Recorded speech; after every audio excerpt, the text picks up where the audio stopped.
Hey guys, Outdoor Layman here, Cameron.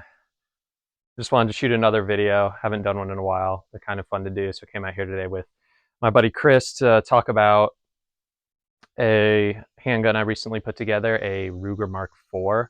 That's a little different than the standard stuff you see online, but it has a lot of cool features to it and kind of some purpose-built use cases that went into deciding what to do with it. So today we're going to do a bit of shooting with it, and then I'll do a breakdown of the kind of aftermarket pieces that went into it, and then my general thoughts overall on the applicability of something like this. So we'll get into the build a little bit. We'll do, I guess, typical Grand Thumb style, start from tip to butt and go into the pieces I put on here and why I think they're useful, and maybe it can inspire you to do the same thing if you have similar use cases. So we're starting with the suppressor. We got an Occulus 22 on here.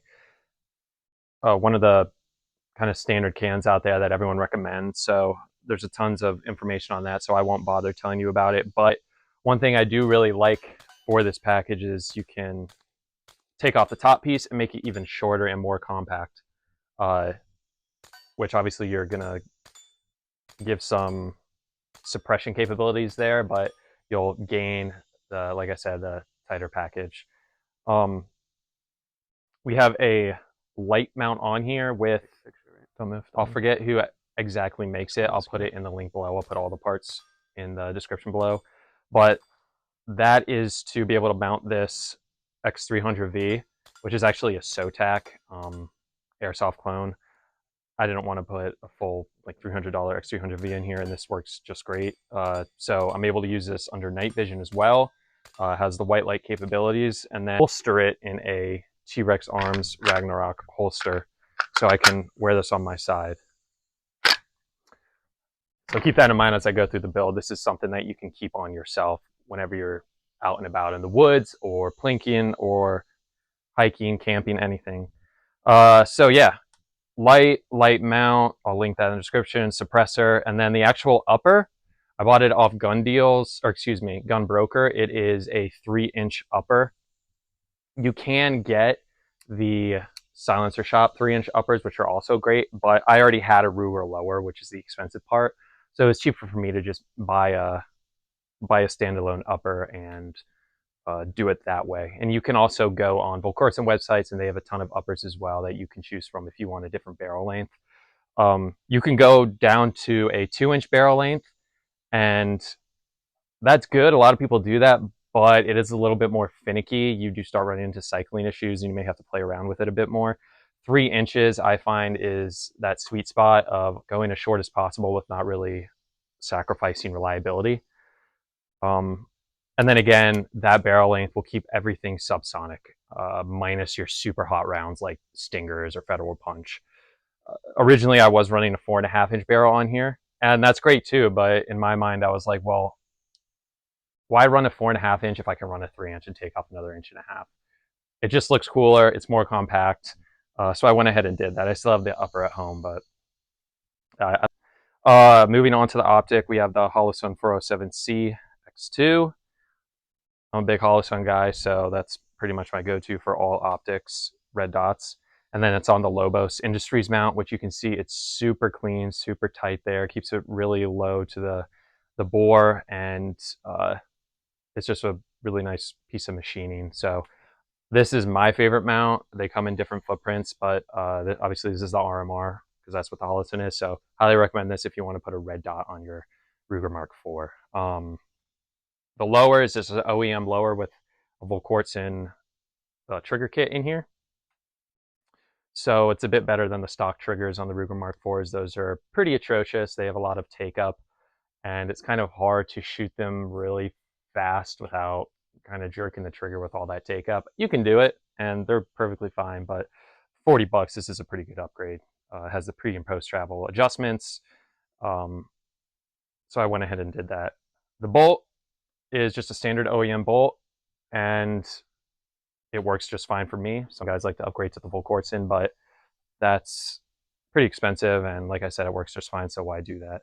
And then I do have the Volquartsen rod and springs in there because you can adjust them, do high, low power springs, and that comes in handy when using different ammo, but for the most part, I've just stuck with the standard spring that Volquartsen sends with it, and it's worked perfectly fine. So that is kind of a parts breakdown.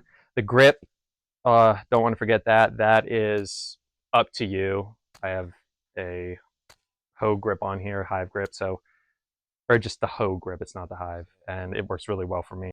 And I think it looks really slick on here. So, yep, wrapping it up of the build, that is all the parts that went into it. So we'll have some B-roll footage as I'm talking of me shooting, and then maybe we can get into the use cases for why I think this can fit into your arsenal. So moving on now, I'm gonna talk about use cases for this, applicability, LARPing stuff. So obviously it's very quiet being 22 and subsonic. Really, the suppressor is a must-have for a build like this. I don't really understand the purpose of something like this otherwise. You can use any suppressor that's halfway decent. It doesn't have to be an Occulus. I have a Spectre 2 that I sometimes put on here from Silencer Co. that also works well. But this is something you can holster, which is a big factor for me in its use case. So I do a lot of hunting, and this is something I can just throw on my side for dispatching squirrels or dispatching really anything I see, whether it's a nuisance species. If you're a trapper, you can dispatch coyotes or anything, hogs that need taken out with a 22 just fine. I've done it.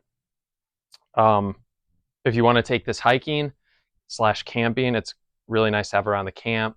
You can shoot at cans at night around the fire. You can keep it on your side during the day, even though it is 22. It still can be used for personal protection. It has that cool factor too. It looks like a James Bond pistol, which I really like, and I think it's really fun to LARP around the house with and pretend you're 007. I don't actually do that, but you'll never know. Beyond that, it's a great plinker. Just going to the range down here, shooting at the steel, getting some trigger time in, working on fundamentals. I love it for that. And then you can use it for night vision shooting too. Like I said, I got a vampire on here. It's really fun to do that. Very cheap way to shoot 22. So there's a lot of use cases. I know shit hits the fan is a big one. So I guess if you're into that, I'm not super into that type of stuff, but I would consider myself a prepared citizen. So having something like this is useful for that, to carry on you something quiet, concealable, a lot of use cases for hunting small game.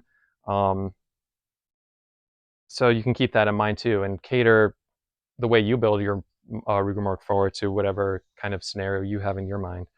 So with all those things being said, I think this is one of those items that I'd recommend someone has on their in their inventory. I don't have too many guns. I try and fit everything to a niche, and I think this fits enough roles that in enough niches that it warranted me kind of building something like this. So if you have any questions about it, feel free to put some questions in the comment section below, and I should be able to answer them, and hopefully I'll continue to make more videos, so stay tuned. But yeah, hope you have a great day.